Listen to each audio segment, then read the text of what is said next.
साथियों नमस्कार।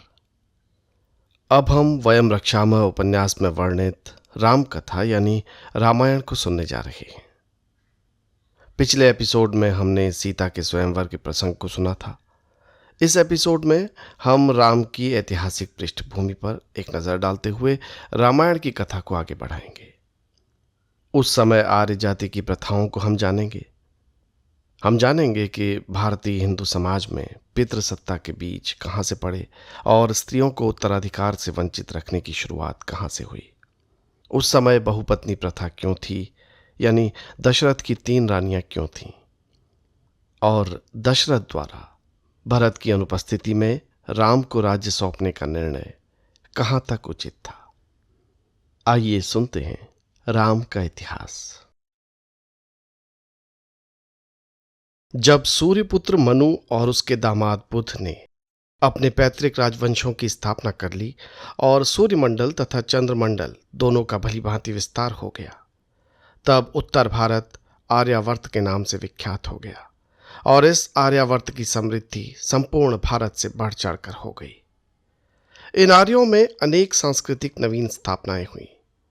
प्रथम तो ये कि इन दोनों ही कुलों ने अब तक चली आती मातृसंज्ञक वंश परंपरा को त्याग पितृमूलक वंश परंपरा की स्थापना की। कुल परंपरा को पितृमूलक स्थित करने में एक महत्वपूर्ण सांस्कृतिक परिवर्तन ये हुआ कि आर्यों में विवाह मर्यादा दृढ़बद्ध मूल हो गई और स्त्रियों के लिए पुरुष पति या स्वामी हो गए। उनके शरीर और जीवन की संपूर्ण सत्ता पर उसका अखंड एवं सर्वतंत्र अधिकार हो गया। यहां तक इस मर्यादा का रूप बना कि यदि वीर्य किसी अन्य पुरुष का भी अनुदान लिया हो तो भी संतति का पिता उस स्त्री का वो पति ही माना जाएगा जिससे उसका विवाह हो चुका है। अविवाहित स्त्रियों का पिता भी वही पति होगा। बहुत से ऋषियों ने तो वीर्य दान अपना एक पेशा ही बना लिया, जिसमें उल्लेखनीय वेदर्षि दीर्घतपा थी। वशिष्ठ और दूसरे वरिष्ठ ऋषियों ने भी अन्य राजाओं की पत्नियों को वीर्य दान दिया। ऐसी सभी संतानें न माता की मानी गईं न वीर्यदाता पुरुष की, बल्कि वे उस पुरुष की संतानें और उसी कुल गोत्र को चलाने वाली प्रसिद्ध हुई जो उसकी माता का विवाहित पति या स्वामी था। इससे आर्य जाति को लाभ तो अवश्य हुआ कि वो एक संगठित जाति हो गई, परंतु इससे एक नई और महत्वपूर्ण बात ये उत्पन्न हो गई कि उनकी राज्य संपत्ति आदि सब वैयक्तिक होती चली गई और देखते ही देखते मानवों और ऐलों के महाराज्यों का विस्तार हो गया। परंतु इससे स्त्रियों के अधिकारों का खात्मा हो गया। पत्नी का अपना कुल गोत्र कुछ भी न रहा। पितृमूलक वंश परंपरा में पिता का कुल गोत्र केवल पुत्र को ही मिलता था, पुत्री को नहीं। इसका अभिप्राय ये कि पुत्री को पिता का संतान ही नहीं गिना गया, वो पिता के कुल गोत्र से बहिर्गत एक विच्छिन्न वस्तु मान ली गई जो वयस्क होने पर किसी पुरुष को उसकी पत्नी बनने के लिए दे दी जाती थी। उसे न पिता का कुल गोत्र मिलता था न पति का।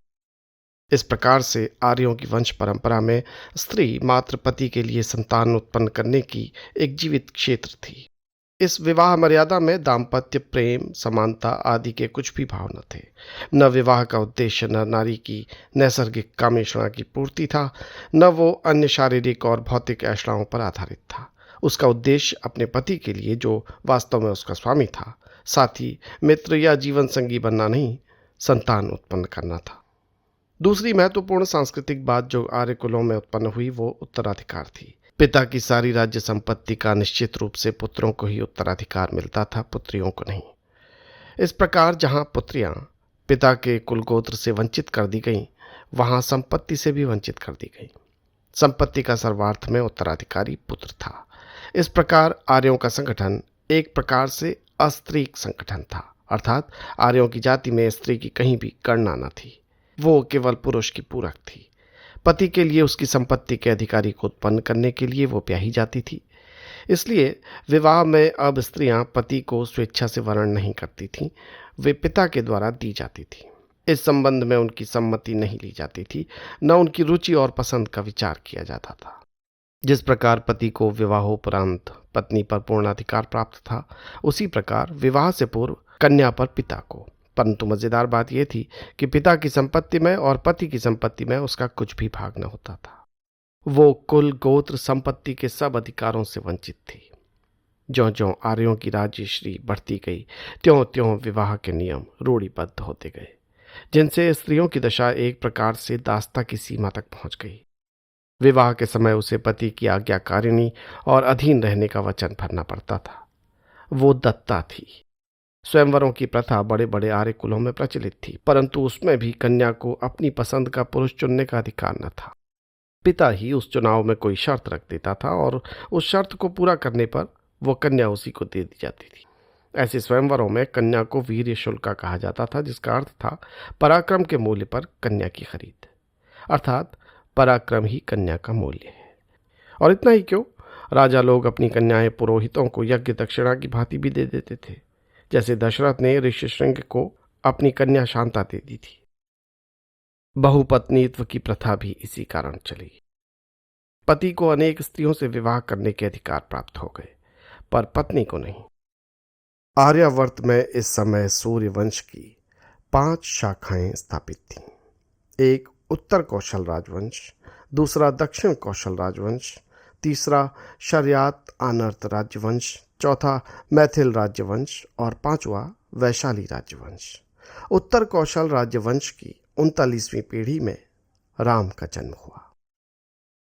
इस वंश में अब तक मनु, इक्ष्वाकु, युवनाश्व, बृहदश्व, मांधाता, त्रस्तस्यु, अम्बरीश, दिलीप, रघु और दशरथ विश्रुत पुरुष हो चुके थे। दशरथ महारथी योद्धा और प्रतिष्ठित राजा थे। देवराज इंद्र से उनके मैत्री संबंध थे। वे नीतिमान और सत्य प्रतिज्ञ थे। उनकी 3 महिषियां थीं।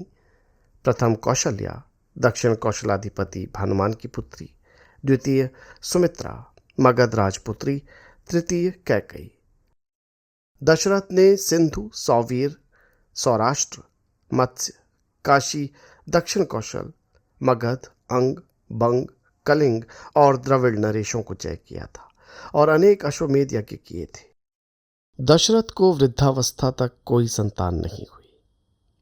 वार्धक्य में 4 पुत्र हुए।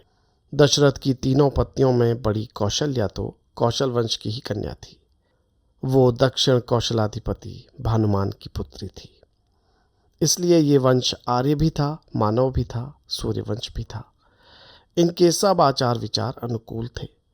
दूसरी मगध के राजा की पुत्री थी, जो कदाचित दशरथ का करत राजा था, परंतु कैकई की बात इन सब से पृथक थी। वो उत्तर पश्चिमी आनव नरेश की कन्या थी। कैकई नरेश आनव दशरथ की टक्कर के प्रबल स्वतंत्र नरेश थे। इनकी पुत्री कैकई और पुत्र युधाजित थे। कैकई मानवती, सुंदरी, गरिमावती और ठसकदार रानी थी। बड़े राजा की बेटी होने के कारण उसका मान भी बहुत था। सबसे छोटी, सुंदरी और गुणवती होने के कारण वार्धक्य में राजा उसे प्यार भी बहुत करते थे। उसका अपना अलग महल था, नौकर चाकर दास दासी थे। वो स्वतंत्र प्रकृति की स्त्री थी। युद्ध और आखेट में राजा के साथ जाती थी। ये वास्तव में कुछ तो पितृकुल का प्रभाव था और कुछ वृद्धस्य तरुणी भार्या का मामला था। परंतु सबसे महत्वपूर्ण और कठिनाई की एक बात थी। जब वृद्धावस्था होने पर भी दोनों रानियों से कोई संतान नहीं हुई, तब उन्होंने कैकय राजा की पुत्री मांगी। कैकय राजा ने इस शर्त पर पुत्री देना स्वीकार किया कि दशरथ के उत्पन्न कैकई का पुत्र कौशल राज्य का अधिकारी होगा। हम बता चुके हैं कि आर्यों की परिपाटी पितृकुल की थी और वहां स्त्री का कोई महत्व न था। पति ही पुत्र का स्वामी होता था। परंतु संभवतः आनव कुल आर्यों की इस मर्यादा को नहीं मानता था। इससे उन्होंने ये प्रण रखा कि यदि दशरथ उसकी पुत्री के पुत्र को ही उत्तराधिकार दे, तभी वो अपनी पुत्री दशरथ को देगा, नहीं तो नहीं। दशरथ ने उस समय कैकय महाराज की बात स्वीकार कर ली थी, कुछ इस विचार से भी कि पूर्व पत्नियों से संतान न होने ही से तो वो विवाह किया जा रहा है, इसलिए ये तो होगा ही कि उसी का पुत्र उत्तराधिकारी होगा। कुछ कैकई का रूप वैभव, उसके पिता का वरिष्ठ कुल भी काम कर गया। दशरथ ऐसी ही प्रतिज्ञा करके कैकई को ब्याह लाए। परंतु दैव प्रभाव से जब संतान हुई तो 3 रानियों को हुई और ज्येष्ठ राम थे, जो ज्येष्ठ रानी के पेट से पैदा हुए थे। बड़े होने पर राम रूप, गुण, शील और शौर्य में भी सब भाइयों में श्रेष्ठ रहे। धीरे धीरे दशरथ का भी सबसे अधिक मोह राम पर ही रहा और अब दशरथ को कैकई से की हुई वो प्रतिज्ञा खलने लगी। वे मन ही मन राम को ही राज्य का उत्तराधिकार देने की सोचने लगे। राम के ऊपर विशेष प्रीति, इसका एक कारण तो था ही, और भी बातें थी। राजा बाहरी वंश की लड़की के लड़के को कौशल का राज्य नहीं देना चाहते थे। राम का मातृकुल भी कौशल ही था, मानव था, आर्य था। इससे उन्हें राम ही यौवराज्य के योग्य जचे। यद्यपि राम जन्मतः भी सब भाइयों में बड़े थे, ज्येष्ठा महिषी के पुत्र थे, ये भी बात राम के पक्ष में आती थी, परंतु कदाचित उस काल तक ज्येष्ठ पुत्र को ही राज्य मिले, ये नियम दृढ़बद्ध मूल नहीं हुआ था। कोई भी पुत्र राज्य का अधिकार योग्यता के आधार पर पा सकता था। यदि आप पुराणों में वर्णित वंशावली को ध्यान से देखें तो ज्ञात होगा कि वंशावलियों के संबंध में पुराणों में सर्वत्र ही पिता के बाद पुत्र का स्थान नहीं है, किंतु वो नाम दिया है जो पिछले व्यक्ति के बाद उत्तराधिकारी होता था। वो व्यक्ति भी सदैव व्यक्ति का पुत्र नहीं होता था, अपितु भाई, भतीजा, पौत्र और अन्य संबंधी भी हो सकता था। जब जनकपुर में धनुष यज्ञ के बाद चारों भाइयों के विवाह संपन्न हो गए, तब ताड़कावध, धनुर्भंग और भार्गव परशुराम के पराभव के वृत्तांत ने राम के महत्व और गौरव को बहुत बढ़ा दिया। अब दशरथ ने यह दृढ़ धारणा बना ली कि राम को ही उत्तराधिकार दिया जाए। विवाह के कुछ दिन बाद राम सीता सहित अपनी ससुराल जनकपुर चले गए और कई वर्ष वहीं रहे। इसके बाद जब राम अयोध्या लौटे तो भरत के मामा युधाजित, भरत, शत्रुघ्न और उनकी वधुओं को उनके ननिहाल कैकय ले गए और वे बहुत दिनों तक वहीं रहे। यही अवसर दशरथ ने अपनी मनोकामना पूरी करने को ठीक समझा। उन्होंने सभी अधीन राजाओं, रईसों, छत्रधारी नरपतियों को अयोध्या में निमंत्रित किया। अनेक ऋषिगणों को बुलाया। केवल भरत के मामा नाना को ये खबर नहीं भेजी और न जनक को ही सूचना दी। जब राजा और राजवर्गीय पुरुष, ऋषि और विद्वान एकत्र हो गए तो दशरथ ने उनके समक्ष अपना प्रस्ताव रखा।